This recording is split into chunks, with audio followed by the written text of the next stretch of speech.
Hello दोस्तों, आप सभी का पारस मणि न्यूज़ के अंदर बहुत बहुत स्वागत है। दोस्तों, आज का ये video Indian diamond institute newly renovated jam testing laboratory auditorium administrative office और ट्रेनिंग डिपार्टमेंट का ये पूरा वीडियो है। ये इंस्टीट्यूट को मोर देन 47 ईयर्स हो चुके हैं और इस इंस्टीट्यूट ने more than 35,000 students Indian jewellery और डायमंड इंडस्ट्रीज़ को दिए हैं।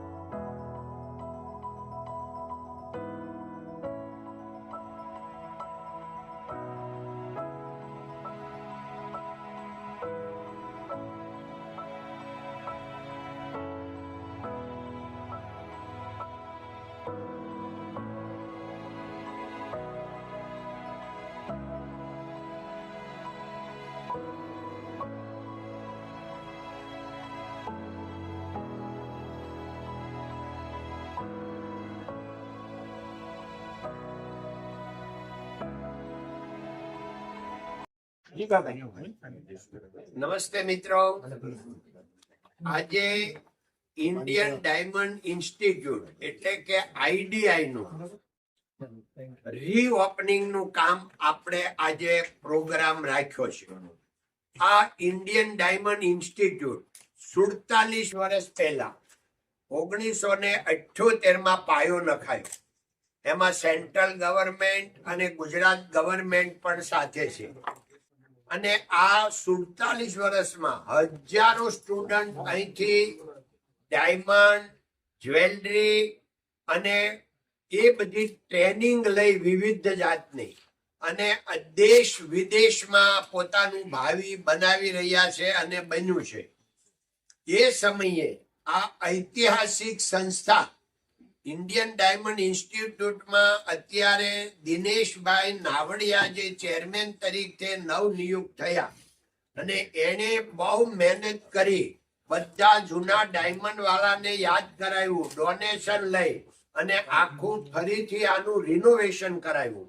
આજે અમે આ બધું જોયું, જોઈને ખૂબ પ્રભાવિત થયા, આનંદિત થયા અને હવે આ જ્યારે રિનોવેશન થયું છે અને નવી દુનિયા આજની સાથે ટ્રેનિંગ સેન્ટર ચાલુ થયું છે તો હવે દેશભરમાંથી ને વિદેશથી પણ અહીંયા સ્ટુડન્ટ આવશે, આવે છે અને એનું ભાવિ બનાવશે અને બની રહ્યું છે। એ બદલ ખૂબ બધાને અભિનંદન, ધન્યવાદ।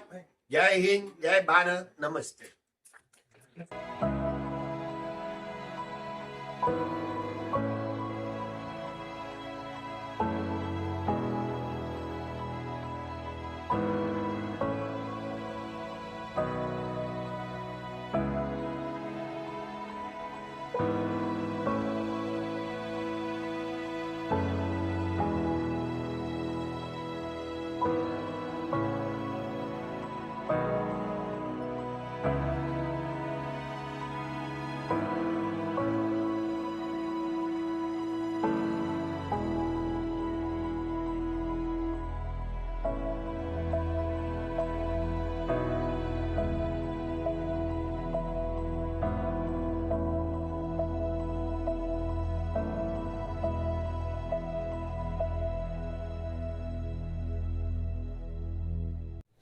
બે 2026 સાલ હીરા ઉદ્યોગ માટે કેવી લાગે છે? હીરા ઉદ્યોગ માટે 2026 ની 2025 કરતા સારી લાગે છે। સારી લાગે છે। એટલે હવે એમ લાગે છે, અત્યારે તો કોઈ કઈ તો માને નહીં કે આટલી બધી મંદી આવે ને, પણ 26 ની 25 કરતા સારી સારી છે। અમેરિકાએ 50% ટેરિફ નાખ્યો છે તો એનો આપણા ભારત દેશ ઉપર અર્થતંત્ર પર કેવી અસર? જરૂર અસર પડે। કોઈ પણ પ્રોબ્લેમ આવે પણ પ્રોબ્લેમ ઇઝ પ્રોગ્રેસ। પ્રોબ્લેમ માંથી બધા રસ્તા કાઢે છે ને પ્રોગ્રેસ ચાલુ છે। ભાવિ પેઢી માટે કેટલી ઉપયોગી થઈ શકશે? ભારતના યશસ્વી વડાપ્રધાન નરેન્દ્રભાઈ મોદી જ્યારથી ભારતના વડાપ્રધાન તરીકે પોતે કારભાર સંભાળ્યો છે ત્યારથી એમનું ક્લિયર વિઝન છે સ્કિલ ડેવલપમેન્ટ અને આપણી પાસે ખૂબ યુવાનો છે, ખૂબ મોટી સંખ્યામાં, લેબર છે પણ એ સ્કિલ બીટ યુવાનો. તો આની માટે આઈડીએ મારફતે આધુનિક ટેકનોલોજી સાથે આવતા દિવસોમાં જેમ્સ એન્ડ જ્વેલરી સેક્ટર માટે આધુનિક ટેકનોલોજીના સ્કિલ બેઝ વર્કરો મળી રહે એની માટે આઈડીઆઈ આવતા વર્ષોમાં પ્રયત્ન કરશે.